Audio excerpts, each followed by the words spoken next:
it could be an entity that is placed upon the place. At the same time, I feel that, for example, the Pasir Ris Red House, it's very evident that the history of that place is actually a community center, right? Mm-hmm.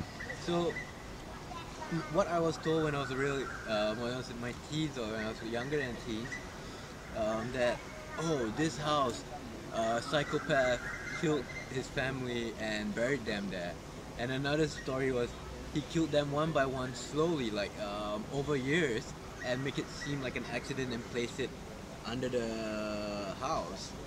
So that story sends out a vibration and a form of manifestation towards the energies in that place, even though it's unseen to us, is there because the collective believe in that. So even though the collective isn't physically there, it's already conjuring such a thing up inadvertently as well. As the kids that hear that stories want to go into that place, the energy, even though they have this, I'm not scared of ghosts, within their subconscious they're already believing like, okay, this is a haunted house, man. This story is actually about a psychopath that killed someone. So in that frame, they are actually using their own intention to manifest what's that term? Is it like a ghostly experience? There's a term for it, but yeah, they conjure it up. They conjure up a ghostly experience, and in return, they actually experience it, manifesting it. So it's the same thing in daily life. You want to manifest something in your life, whether it may be cash abundance, a spouse, or whatever it may be, a lover. Woo! Yeah, it's more on really aligning with those things. Like for example, the action, they align the kids' action. They align to wanting to see a house that's supposedly haunted, and inadvertently, this energy they set forth with their intention and their belief actually gives them that experience. Now, if you put an adult in that situation, where they know that that story might be just rumors, they walk in there, they just see an old dark house with not even much energy, but because of the collective, they might feel some residual negative energy of like, oh, this is eerie. But when they go there, they might not even have an experience of how, oh, a door slams, they see something white moving. As a kid, I went there personally, and we had a little experience as well. And a friend of mine saw something white, and I thought I saw something pass. I didn't get any eerie feelings, but my friend got really scared, and next thing, something dropped. So it could be a manifestation of ours to actually want to see such a thing or feel such an experience that created that. So manifestation happens at all levels, I feel.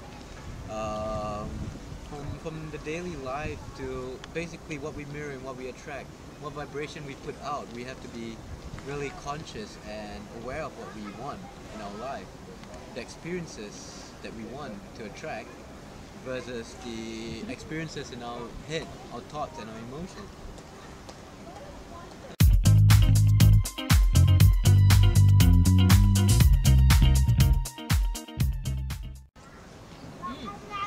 Right. So I practice sound and vibrational healing. That's one thing that I do.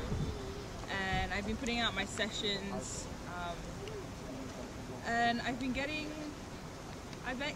a response, but everything really blew open when I kind of faced the fear of speaking to people even more. I went deeper with that fear of connecting with people and speaking to people, especially like with really, really deep issues. And once I went into that, everything just started to fall into place. I didn't really have to think hard about it. I just basically used the skills and everything that I have been doing already and know how to do it and I'm comfortable with, and putting in a program to help people uncover their hidden emotions, integrate these fragmented pieces of themselves, come into a bigger knowing of the empowerment and power that they have within themselves. So this program that I put together, in the end, I think it was like within a week, all these people started signing up, and I started manifesting the money just right there for my flights back from Australia, for my immersion that I've been wanting to go to in Byron Bay, which is on sacred sexuality, to go deeper into those studies. And for some time I was just like, how am I going to get the money? Like, this is something I really want, and I knew this since the end of last year, when many memories started opening up for me, and I started finding out that I had experience in all these areas, especially in past lives, and they were in my cells, and I wanted to bring them into conscious practice in this life. So I wanted to go into that direction in my practice and my experiences through, so this immersion is one way. So I was wondering, how am I going to get the money? And really, nothing really, I mean, for me, manifestation, the most important thing is that, well, ever since The Secret came out, the movie, there's been a lot of talk about manifesting what we want, or manifesting a partner. But there are some things that are left out in that movie, and one huge thing, it's not just about, you know, I want this, I'm just going to think about it all the time. You know, you have to align with that which you want. You know, that, for example, you know, I want $1 million, just for example, right? But in truth, in your being, you feel like, you know, maybe I can only manifest up $1,000, right? But the universe doesn't know the difference between $1,000 and $1 million. The universe doesn't know the difference between these numbers. Only we do, and we're the ones putting these meanings to it. So if you want to manifest $1 million, first you have to ask yourself, do I feel like I can, like, you know, do I feel like $1 million? Do I feel like that's easily attainable? The first thing is, it has to feel real to you. It has to feel attainable to you. And it's okay if it's kind of like out of your comfort zone. It's something that you feel like, you know, it's, you know, you have to manifest quite a bit before you get there. But, you know, something that to your psyche and to your mental mind, you feel like you can do it. And one thing that really helps with that is when you know in your heart that it's already meant for you. And gratitude. Yeah.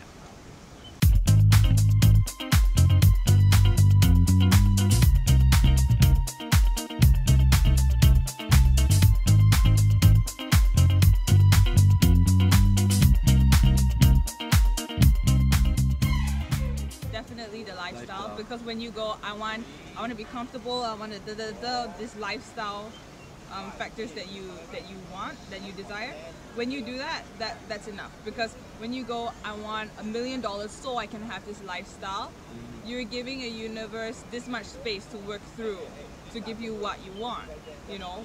But the universe can give you a comfortable life. It can give you, you know, your travels. It can give you your desires of whatever lifestyle that you want, that you feel, you know, makes you feel free and happy and following your joy, without the $1 million. You know, maybe one day, or maybe even so. But when you only say, I want a comfortable lifestyle and I want it to come through $1 million, you're only giving the universe one way to manifest that to you. And that also basically closes up your awareness, and it basically, you're basically saying, any other blessing that I get, any other opportunity that I get, any other pathway that I get that comes into my life that the universe might be showing me, I'm unaware to it. Because I can't see it, because you're focusing in, it can only manifest in that way. So definitely focus on the lifestyle. That's the goal. So you focus on the goal. You know what you want. The universe figures out how. Yeah. It's like, right now you have $1 million doors open to that $1 million. To the lifestyle. Yeah. True. For example, you said you want $1 million, you want a lifestyle. In that essence itself, the lifestyle is baby steps to that $1 million. For example, you want a car. So you manifest a car. You see, like, yeah, man, I'm getting there. I want a condominium with a nice gym and pool. You get there. These steps slowly brings you to seeing the true empowerment within yourself. to actually reach forward and grab things. Most of the times when we see people manifest such a big thing in their life, they just see lack because they're like, they're already there. Their parents are millionaires. Their moms are helping them out. But the universe don't see, oh, the mom helped out, the dad helped out. The universe only sees divinity within each and every individual. It could be a mom or dad passing you that $1 million. It could be a stranger who just comes by, hey, I want to invest in your business. Here you go, $1 million. Even though it's not solidly in your hand as your own cash, but you still manifested $1 million. And you have to start accepting that, hey, I called for it, I got it. Fine tune that manifestation till it becomes that $1 million is mine. But in the end, you still receive that $1 million that is inadvertently yours for the business. So I think the question to ask within this kind of manifestation is, what am I asking for? And how can I see it within every step of my life? Am I working to it emotionally, with my thoughts and my actions? Now, personally for myself, I have been on the opposite end where I felt like I was pushing away my abundance. Inadvertently, it became it became worries. And worries is one thing manifestation or the universe will focus on as well. So the moment you worry about, alright, this $1 million, damn, there's no way I can get that, but deep in your soul you only believe you can get 15K. And you get 15K from somewhere, but you don't see it because you see, I'm trying to manifest $1 million, like what she said, and you don't see the other doors open, like, hey, I just did 15K. Through this 15K, maybe I can do something else. And it's with that essence that the universe hears. It doesn't hear the fact of something good or something bad.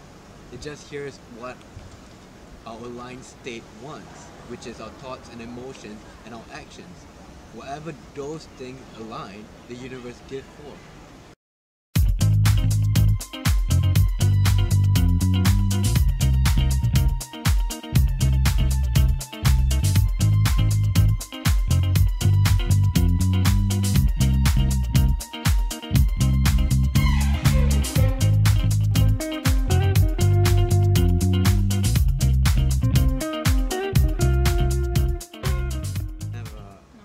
I feel that the number will come subsequently.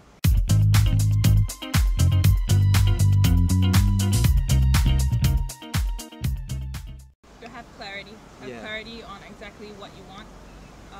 If it's not a number, it doesn't matter. You want that certain lifestyle. What is in that certain lifestyle that you're looking to have? You know, being detailed in that, having clarity on that. Yeah, I would say. You write it down, whatever it is. And coming back to what I said previously about seeing the 15K come out of nowhere and seeing the million as a far reach, that's where gratitude plays a part. With each and everything, we have to give thanks to ourselves for manifesting such a thing. Give thanks for the universe to bring forth such beauty.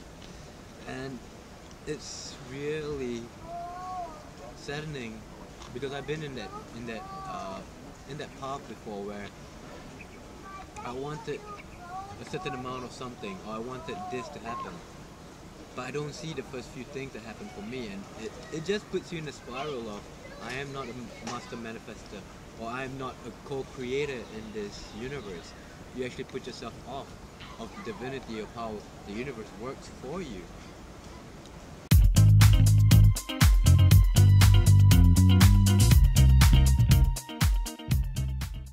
Yes, and to also know that with each success that you see, because you feel with every success, you feel more drive in life. You feel more passion for yourself, saying, yes, I'm here. This is solid. This is me. Within this solid frame of your mind, your emotions, your energy. You exhume it out to the world. You exhume it out to your spouse, to your friends. Okay, look at how certain rich people in our world, right? Why they have so much people wanting to hang with them in a way. Some of them are superficial because of the money, but ultimately it's their energy where they have this confidence. They know they can do this. They know they are worth that. You know, I'm talking about those that are truly within their being, really co-creating and manifesting within each second of their life. And you can reach to a point where, you know, you can even manifest. I mean, the easiest you can start is manifest rain. Anyone can manifest with earth, with the power of Gaia. You can call for things. Um, in that light, I would like to really emphasize on gratitude. Gratitude is A important. lot. It's important because when you're grateful for every single blessing that comes your way, however small or big it is, that gratitude, like attracts like. When you recognize, especially when you're you're manifesting and you're thinking about what you want, the most important thing for me, and that I've been doing is that no matter how it seems, in your moments of doubt, you want to work on bringing yourself back into alignment to being grateful that it has already been done. That it's already been done, because I believe that once you desire something, Own it. once you desire something, it already exists somewhere else, and all that's left is for you to bring yourself into alignment with that. Once you desire something, it's created somewhere, and to bring that into your life, into your reality, you just line up with it, and you line up with it by believing that it's already yours. And when you're grateful for the things that the abundance that's in your life already, the universe sees you as someone who believes that you deserve abundance and that you have abundance and you have a life that is abundant and will be abundant and continue to have an influx of that abundance, and it will send it your way. As you said, which is really very. I mean, okay, on that point, it's really true to see it as you own it. The moment you have a slight doubt in it, where you see it as, okay, maybe I won't get it, maybe it'll take me this amount of time, that is really pushing it away. You never know how strong your intention and your emotion to such a thing can be, that you might have it right now, that it might manifest just the next day. I've seen it happen for her. Just within 3 hours, 4 hours, she did her newsletters and stuff, and she was in a state of like, yeah, I know my trips are going to be covered, my course is going to be covered to experience more in my journey. Bam, she had people signing up for her processes, for her work, and it was beautiful. Yeah, it's the same thing with me as well. The moment when I left my job as a business executive for Raw Living Asia, I was blessed by the universe, because when I was at Raw Living Asia, I already set up my healing practice for about 6 to 8 months. I did meditations, never had private sessions at all. And so I just went with my intuition of knowing that this is me, because I felt happy when I was there, even though maybe 3 people at a meditation, or even 2. I was happy being where I was. But I wasn't happy with the job that I was in, even though it was giving me a constant income. When I actually accepted that isn't for me anymore, and I would rather be in my own essence at each and every moment, being in that state of bliss and gratitude for myself choosing. The moment I left that job, that day itself, I had 2 clients, and the next meditation there was more clients coming in, and it was just a reaffirming love from the universe of a big hug from the universe saying, "You're it, man. You know, this is where you're at." And it was a big reaffirming hug from the universe for him, telling him that you don't have to hold on to that old idea that you can only make money in a certain way. Yeah. That was a big one, That is a very and it big took one him for to me. really like let go and 8 just months. jump into the unknown and instantly replied. Instantly there was a response. I always believed in what my parents told me. Like you need to have you need to be a salary man. You need to do your job. You need to have a constant income. That killed me literally. Like that brought me to substance and abusing myself and not caring for myself.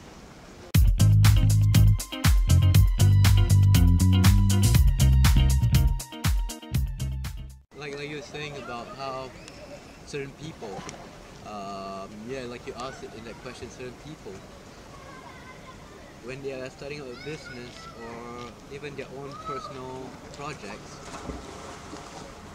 halfway through or even at the beginning, they start questioning, oh my god, I'm doing this self-help thing, oh my god, I'm doing this, thank you, I'm doing this,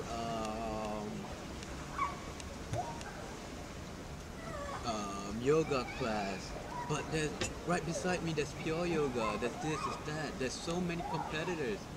But inadvertently, if you know your essence, you know your gift, you value yourself, you know what you're putting out towards the masses and the universe, and you really value yourself, people see that authenticity. Even it may be the same criteria or the same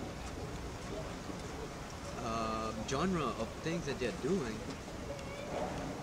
look within and see whether you yourself believe in that. If you yourself believe in that aspect of yourself, like okay, this video that I'm going to put out, this project I'm going to put out, no matter who comes, it's going to resonate with someone because I feel it within myself. If I feel it, there will be someone out there. The world isn't small. There are millions of people out there. There can be one Steve Jobs, but then there's a million that's the same like him. We can compare to the ends of the world of that healer is better, that businessman is better, that psychiatrist is better, but in the end it's who you resonate with and how you put out your resonance to the world.